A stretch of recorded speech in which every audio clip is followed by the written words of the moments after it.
Siapa yang tak tahu dengan lafal bismillah? Semua orang tahu lafal tersebut. Untuk orang Islam mungkin lafal tersebut disebut tiap hari. Namun begitu, apa sebenarnya hikmah di balik itu? Apa keberkahannya hingga Nabi pun meneladankan umatnya untuk senantiasa melafalkannya? Dilihat dari maknanya. Bismillahirrahmanirrahim berarti dengan menyebut nama Allah yang Maha Pengasih dan juga Maha Penyayang, atau dalam arti Jawa yang sering digunakan oleh kebanyakan pesantren.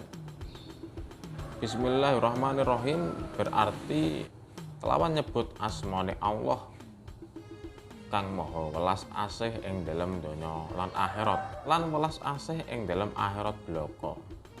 Maka dari itu, jika dilihat dari artinya, maka dapat ditarik kesimpulan bahwasanya lafal bismillah adalah bermakna sebuah doa dan juga dzikir atau mengingat Allah Tuhan segala makhluk. Terdapat banyak berkah pada lafal bismillah. Jika menyebutnya bisa mendapatkan apa yang diangan-angankan, dan senantiasa menyebutnya pun menjadikan doa terkabul. Catatan kuno menyebutkan bahwa semua kitab suci yang diturunkan dari langit ke bumi berjumlah total 104 lembaran atau suhuf. Nabi Ses mendapatkan 60 suhuf, Ibrahim mendapatkan 30 suhuf, Nabi Musa sebelum mendapatkan Taurat mendapatkan 10 suhuf atau lembaran. Baru kemudian Taurat 1, Injil 1, Zabur 1, dan Quran 1.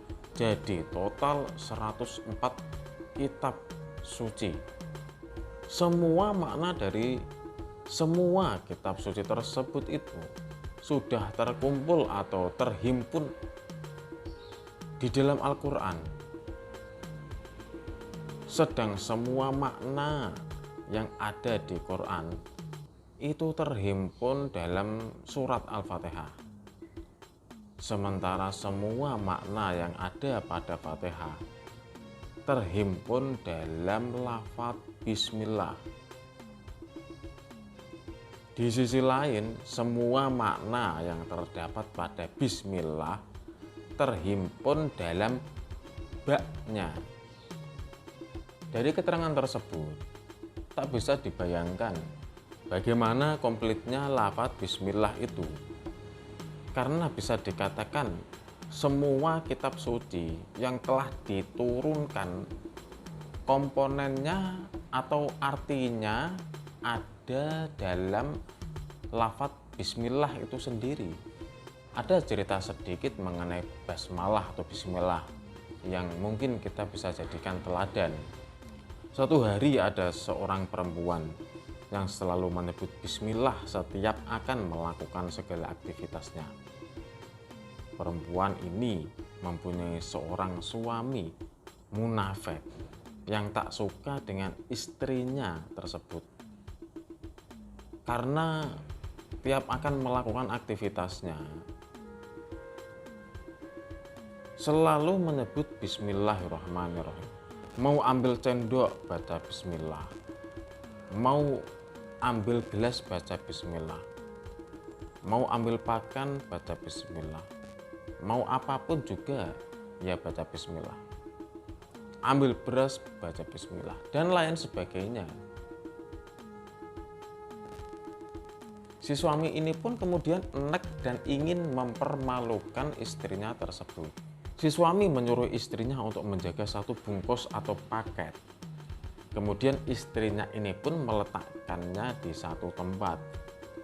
Setelah beberapa saat, si suami yang munafik tadi mengambilnya dan melemparkannya ke sumur di dalam rumahnya. Kemudian dilemparkanlah itu bungkus atau paket. Setelah dilempar, dipanggillah istrinya tadi dan disuruhnya untuk mengambil bungkus atau paketan tersebut. istrinya pun mengambilnya ke satu tempat tadi yang ia buat simpanan. Kemudian istrinya ini pun berkata, Bismillahirrahmanirrahim. Lalu Allah memerintahkan Jibril untuk turun sesegera mungkin dan mengembalikan bungkus atau paketan tersebut ke tempat semula.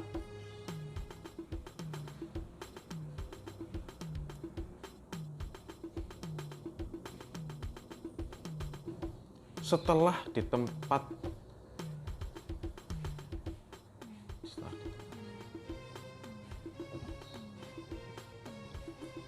sampai tempat, istrinya pun mengambil paketannya, kemudian diserahkan kepada suaminya.